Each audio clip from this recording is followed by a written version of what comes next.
अस्सलामु अलैकुम वरहमतुल्लाहि वबरकातुहू। बिस्मिल्लाहिर्रहमानिर्रहीम। दोस्तों, हज 2025 में एक नई अपडेट आई है हज कमेटी की तरफ से, सर्कुलर नंबर 28। उस बारे में हम आज बात करेंगे इंशाल्लाह। और साथ ही साथ आपको कुर्बानी के लिए अगर आपका जो चेंज करना है उसके हिसाब से, अगर आप वहाँ कुर्बानी करना चाहते हैं मक्का में तो वहाँ पे भी कर सकते हैं, उस बारे में भी हम इंशाल्लाह बात करेंगे। और अगर आप हज कमेटी से भी यहाँ कुर्बानी करना चाहते हैं तो वो चीज़ भी मैं इंशाल्लाह बताऊंगा आपको। और दूसरी चीज़ ये है कि तीसरी वेटिंग लिस्ट और तीसरी किस्त के लिए भी कई हाजियों के सवाल हैं, तो उस बारे में भी इंशाल्लाह बात करेंगे। तो आइए शुरू करते हैं वीडियो। और जो हाजी मेरे चैनल पे नए हैं प्लीज़ मेरा चैनल सब्सक्राइब कीजिए, लाइक कीजिए, शेयर कीजिए। दोस्तों, हज कमेटी की तरफ से एक नया सर्कुलर आया है, सर्कुलर नंबर 28, जिसके अंदर में हज कमेटी ने कुछ जानकारियां दी हैं, वो आपको फॉलो करना है। और उसके साथ साथ ही आपको जो भी हाजी हज करने के लिए जा रहे हैं उनको अपनी जो कुर्बानी का जो पैसा है वो तीसरी किस्त के साथ जमा करवाना पड़ेगा। जिन हाजियों ने जो पहले फॉर्म भरा था उसके अंदर में कुर्बानी हज कमेटी की तरफ से करना चाहते हैं तो उसके अंदर में टिक किया होगा, तो वो हाजी अपना पैसा तीसरी किस्त में जमा कराना पड़ेगा। इस हवाले से हज कमेटी ने फिलहाल तो कोई अपडेट नहीं दिया है, लेकिन अगर कोई चेंज करवाना चाहते हैं हाजी तो वो चेंज करवा सकते हैं। जो हज कमेटी की वेबसाइट पे जाके उनको एक मेल लिख सकते हैं और हज कमेटी को बता सकते हैं कि हम लोग अपना कुर्बानी अपने पास ही हम मक्का शरीफ में करवाएंगे, तो वो हज कमेटी अलाउ करती है। और अगर आपने जिसके अंदर में फॉर्म पहले भरा था उसके अंदर में आपने अगर नहीं टिक किया है, या तो आप कुर्बानी अपने आप से करना चाहते हैं, तो आप उसके अंदर में भी आप चेंज करवा के हज कमेटी के साथ करवा सकते हैं। तो उसमें दो ऑप्शन दिया जाता है। एक हज कमेटी का जो लेटर आता है, जो पुराना लेटर मेरे पास होगा तो मैं आपको दिखाऊंगा इंशाल्लाह। और अगर नहीं होने से भी आप हज कमेटी को ईमेल से भी बता सकते हैं, हज कमेटी की वेबसाइट पे जाके, जिसके अंदर में आप अपनी कुर्बानी हज कमेटी से करना चाहते हैं तो आप उसको लेटर लिख के बता सकते हैं, और नहीं करना चाहते हैं तो भी आप लेटर लिख के बता सकते हैं। तो ये है कुर्बानी की जानकारी। और साथ ही साथ जो हाजी इंतजार कर रहे हैं वेटिंग लिस्ट का, तो वेटिंग लिस्ट में अभी बहुत वक्त है तीसरी वेटिंग लिस्ट आने में, तो आप इंतजार कीजिए। इंशाल्लाह आपको फरवरी के एंड या तो मार्च के पहले हफ्ते तक इंतजार करना पड़ेगा। और जो भी वेटिंग लिस्ट आएगी, जितने भी हाजी सिलेक्ट होंगे, उनका सिलेक्शन होना, जो दूसरी किस्त वेटिंग लिस्ट की जो आई थी उसके अंदर में जिन हाजियों ने पैसा नहीं भरा होगा, या तो जो पहले हाजी सिलेक्ट हुए हैं उन्होंने कुछ कैंसिल करवाया होगा किन्हीं वजहों से, तो इन हाजियों का नंबर तीसरी वेटिंग लिस्ट में आएगा जो हाजी अभी वेटिंग लिस्ट में है। और साथ ही साथ तीसरी किस्त का भी इंतजार है पैसे भरने का। तो पेमेंट भरने के लिए आप अपनी तैयारी रखिए, लिस्ट कभी भी आ सकती है। जो भी पेमेंट की किस्त है तीसरी, वो उनकी तैयारी चल रही है। आपको पता होगा कि हज कमेटी पूरी तरह से तैयार है, अभी बहुत सारे काम जल्द से जल्द चल रहे हैं। और साथ ही साथ हज कमेटी ने जो सर्कुलर नंबर 28 जो जारी किया है उसमें उन्होंने बताया है कि हज कमेटी में जितने भी हाजी सिलेक्ट हुए हैं, जितने भी हाजी जो कि नंबर आ चुके हैं, कंफर्म हो चुके हैं, वो सभी हाजी अपना पासपोर्ट हज कमेटी को जमा करवा दे। ये अभी सर्कुलर नंबर 28 में हज कमेटी ने बताया है। उसके अंदर में हज कमेटी ने बताया है कि जो आपकी पासपोर्ट है वो फटी कटी, या तो दाग धब्बे वाली, या तो कम पेज वाली नहीं होनी चाहिए, ना तो उसमें से कोई पेज निकाले होने चाहिए, ना ही उसके अंदर में किसी तरह की कोई डैमेज होनी चाहिए। साथ ही साथ उसकी डेट भी आप चेक कर लीजिए, जो एक्सपायरी डेट रहती है वो भी आपको चेक करनी है। जो बहुत पहले हज कमेटी ने अपनी पहले ही गाइडलाइंस में बता दिया था कि वो जो आपकी पासपोर्ट है वो 2026 13 जनवरी से पहले एक्सपायर्ड नहीं होनी चाहिए। तो ये भी बहुत इंपॉर्टेंट पॉइंट है। तो ये सब चीज़ें आपको ध्यान रख के आपको चेक कर लेना है। और साथ ही साथ आपको पासपोर्ट जमा कराने की जो तारीख है वो हज कमेटी ने 18/1/2025 दी है। यानी कि आप 18 तारीख से पहले अपनी पासपोर्ट हज कमेटी की ऑफिस में, या तो हज कमेटी की जो मेन ऑफिस बॉम्बे में है वहाँ पे, या तो अपने शहर में कहीं पे भी जमा करवा सकते हैं। और साथ ही साथ आपको उस पासपोर्ट के अंदर में जेरोक्स करवा के आपके पास रखना है, क्योंकि आगे जाके कभी भी आपको जरूर पड़ सकती है, तो आपको पासपोर्ट की जेरोक्स आपके पास हो।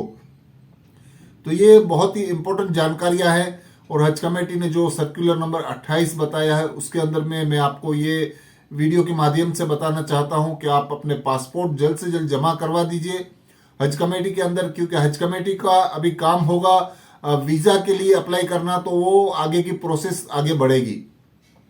और अगर आप पासपोर्ट जमा कराने में देरी करेंगे या तो हज कमेटी की जो गाइडलाइंस या जो सर्कुलर के हिसाब से आप जमा नहीं करवाएंगे, तो आगे जाके आपको ही तकलीफें आ सकती है।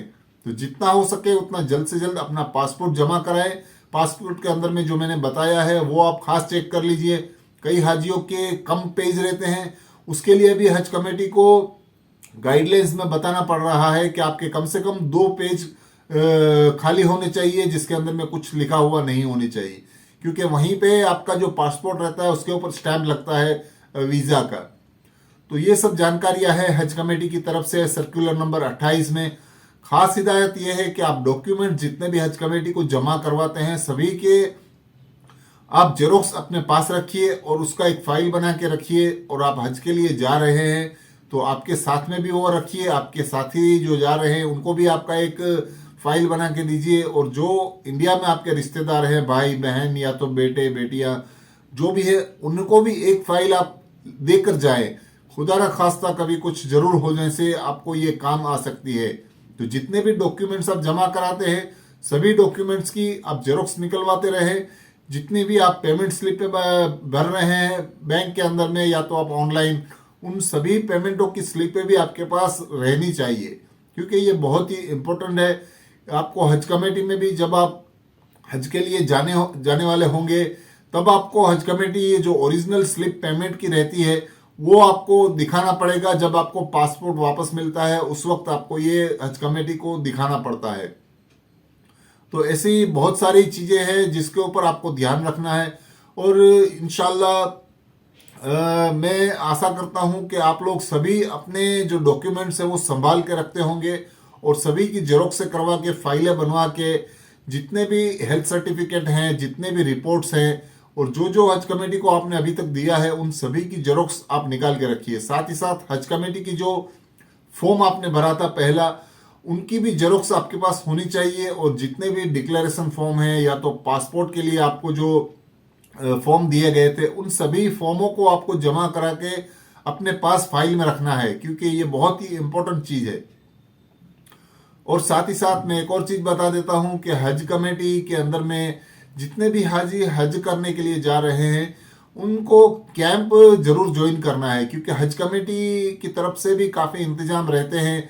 अपने शहरों में जो हज कमेटियाँ होती हैं वो लोग भी हज में जाने वालों के लिए कैंप का इंतजाम करती हैं। वो हज कमेटी आपको कैंप के अंदर में सिखाते हैं कि हज का कैसे करना है, दीन की जानकारियाँ पूरी देती है, या तो आपको जनरल नॉलेज जो यहाँ से हम जाते हैं वो सब जानकारियाँ भी हज कमेटी आपको देती है।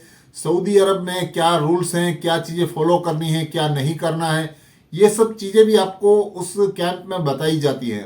तो ये जो भी कैंप लगते हैं, जो ट्रेनिंग कैंप लगते हैं हज कमेटी की तरफ से, या तो कोई एनजीओ या तो कोई संस्थाएं भी बहुत सारी चलाती हैं शहरों में, तो उन सभी ट्रेनिंग कैंपों को आपको ज्वाइन करना है। और ट्रेनिंग कैंप के अंदर में आपको ज्वाइन करने से आपको बहुत फायदा मिलेगा। आपको पूरी तरह से सिखाया जाता है कि किस तरह हज करना है, किस तरह तवाफ कर रहे हैं, किस तरह से आपको उम्रा करना है, हज के फराइज वाजिबात, ये सब चीज़ें आपको उस कैंप में सिखाई जाती हैं। तो इसको ज्वाइन करना बहुत ज़रूरी है। तो आप कभी भी आपके शहर में कैंप लगते हैं ट्रेनिंग कैंप, तो आप उसके अंदर ज्वाइन करें। और साथ ही साथ आपको नमाज की पाबंदी करनी है। 5 वक्त की नमाज आपको अभी से पढ़नी है। कई हाजी ऐसे होते हैं जब हज के लिए जाएंगे जब पढ़ेंगे, ऐसा नहीं है। आपको हर वक्त 5 रकात 5 नमाजें फर्ज है हमारे ऊपर, और हमको ये 5 नमाजें रोज पढ़नी है। हज के लिए जा रहे हैं तो पढ़ेंगे, ऐसा नहीं होता है। 5 वक्त की नमाज पाबंदी से पढ़नी है, जमात के साथ पढ़नी है। और साथ ही साथ आपको हज की जो भी बातें हैं, जो भी हिदायतें हैं, जो भी आपको सीखना होता है वो अभी से चालू कर दीजिए, क्योंकि अभी वक्त बहुत कम है। आपको पता होगा कि अभी सिर्फ 2 महीने ही बचे हैं जाने के लिए, यानी अभी फरवरी महीना चालू हो चुका है और मार्च अप्रैल बचा हुआ है। ये महीना तुरंत ही निकल जाएगा। अगला महीना रमजान होगा, जिसके अंदर में आपको ज़्यादा एक्टिविटीज़ नहीं होगी हज कमेटी की तरफ से। उसके अंदर में आपको रोजे रखने होते हैं, कि इबादतें करनी होती है, इस वजह से वो पूरा महीना आपको उसी में चला जाएगा। तो आपको अभी मेन काम जो है वो हज की तैयारियां करनी है, हज कमेटी की गाइडलाइंस को फॉलो करना है। साथ साथ ही हज कमेटी जो भी इंफॉर्मेशन देती है या तो जो भी बताती है उसको आपको फॉलो करना है, और उसके हिसाब से ही आपको अपना काम करना है। तो ये बताने का मकसद ये सब चीज़ें इसके लिए था कि आप तैयारी में रहिए, और साथ ही साथ आपको 18 तारीख जो है 18/1/2025 तक आपको अपना पासपोर्ट हज कमेटी में जमा कराना पड़ेगा। तो दोस्तों यही था आज का वीडियो। अच्छा लगा हो वीडियो तो प्लीज़ मेरे चैनल को सब्सक्राइब कीजिए, लाइक का बटन जरूर दबाइए, क्योंकि लाइक करने से मुझे पता चलता है कि कितने लोग मेरे वीडियो को पसंद करते हैं। अल्लाह हाफिज़।